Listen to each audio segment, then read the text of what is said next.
de la France. Voilà. Trier sur les volets. Donc, on va y aller doucement. Trier sur les volets qui signifie simplement choisir précautionneusement. Moi, Charlotte, je disais les Français de la France. Ça, c'est vraiment de la France. On est à Sélectionner Paris. avec soin, garder seulement les meilleurs. Choisir très soigneusement. C'est vraiment les Français de la France. Et Molière est secoué ce matin. Très voilà. secoué ce Trier matin. sur les volets qui signifie choisir précautionneusement. Je vois un petit enfant de la première, de quatrième, troisième Qui en train sait de faire pas lire ce mot. Hein. Précautionneusement. Voilà, donc bravo à toutes les dames de l'école primaire. Sélectionner avec soin, garder seulement les meilleurs, choisir très soigneusement. Voilà. Molière est fier de vous hein, Voilà. ce matin, avec cette expression. Il est content. Très content. Maman Émilie, c'est une expression que vous utilisez souvent? Trier sur le volet, en tout cas, non, non. Ben, peut-être la signification, oui, mais en tout cas, trier sur le volet. Je n'ai jamais utilisé ça, même Moi jamais lu ça J'ai quelque jamais part. vu non plus.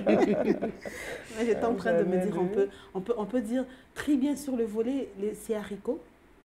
Oui, hein, oui. Parce que j'étais en train de me dire, les haricots aussi, on Parce prend qu'on choisit soin de choisir les soigneusement, meilleurs. voilà, Et on reste. Précautionneusement. Précautionneusement. Non, mais si tu dis ça à un enfant, il est perdu. Il va Hein. les perdre. Il comprend même pas ce que quoi maman ça? demande de faire. Moi, j'ai entendu, je ne sais pas où cette expression, mais je n'avais pas trop fait attention à la Voilà. signification. Donc, ce matin, je découvre la signification et je préfère garder, sélectionner avec soin.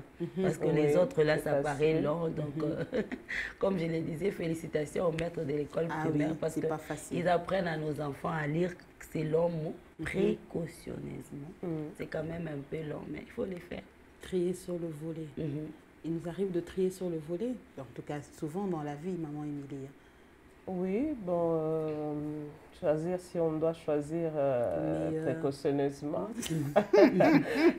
Il faut savoir qui choisir comme ami. Exactement. Oui, précautionneusement, pour éviter des problèmes. Ah oui. Il y a des gens avec qui on ne peut plus s'entourer. Ils vont vous tirer vers le bas ou vous amener tout droit en enfer au lieu de rester enfant de Dieu. Il faut vraiment choisir soigneusement sa compagnie. Wow. Des bons amis. Très bon exemple, hein? Franchement. Maman Voilà, si vous avez des schémas à faire, moi je vais compléter maman Émilie. Si vous avez une route, voilà, du schéma à faire comme je le disais, vous devez choisir qui doit vous accompagner. Donc avec beaucoup de précautions. Vous devez vraiment prendre du temps, prendre beaucoup de temps pour choisir qui va m'accompagner, avec qui je vais faire ces longs chemins. Je vais rentrer déjà à la prédication du pasteur. J'ai les noms, les pasteurs voilà les noms. Loambois, voilà, les noms est en train de m'échapper un peu. Il a dit, il faut bien choisir ses amis, parce que vous pouvez arriver devant la barque là, et il refuse de monter, il dit, mais vous m'amenez où? Donc il faut toujours choisir les personnes qui vont vous accompagner, qui vont croire en vous, croire en votre vision, je dirais même à vos idéologies, parce que c'est aussi ça. C'est aussi ça. Vous avez une vision, vous avez une idéologie.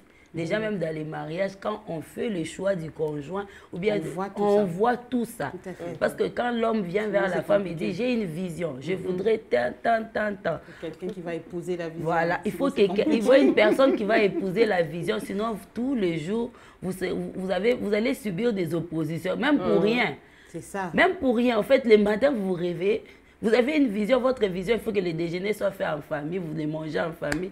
Et elle trouve que ce n'est pas important dans sa famille. Il fallait d'abord dormir, que chacun se réveille quand il voudra. Vous voyez, même pour des petites choses comme ça, quand la personne n'épouse pas votre vision, elle vous transmet. Moi, je dirais même, quand vous choisissez des personnes qui n'épousent pas votre idéologie, votre vision, ces personnes risquent de vous transformer en intercesseur. Donc, les chemins faisant, à chaque fois que vous devez évoluer, il faut que vous puissiez d'abord vous arrêter.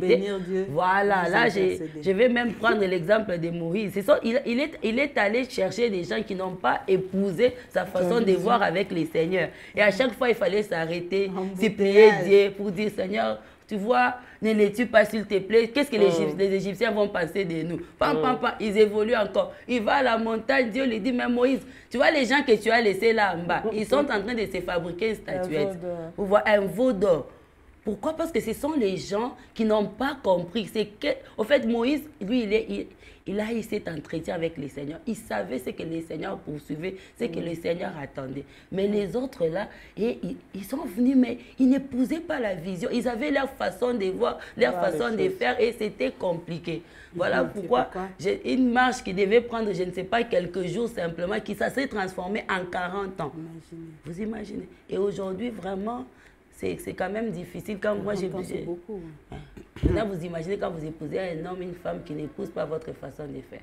Le temps que vous vous mettiez d'accord, ça vous prend toute la vie. Vous allez c'est tous les jours que vous revenez sur le même chose. Sur les mêmes choses. Ça vous lasse, ça vous fatigue. C'est pourquoi il faut toujours prier. Faire toujours les bons choix par rapport au conjoint, par rapport aux amis, par rapport à son entourage, pour que ces choses-là deviennent simples pour vous. Il faut trier sur le volet. Exactement. Carrément. Belle expression du jour qui a amené l'enseignement, en tout cas une première partie de l'enseignement déjà pour ce déjeuner spirituel.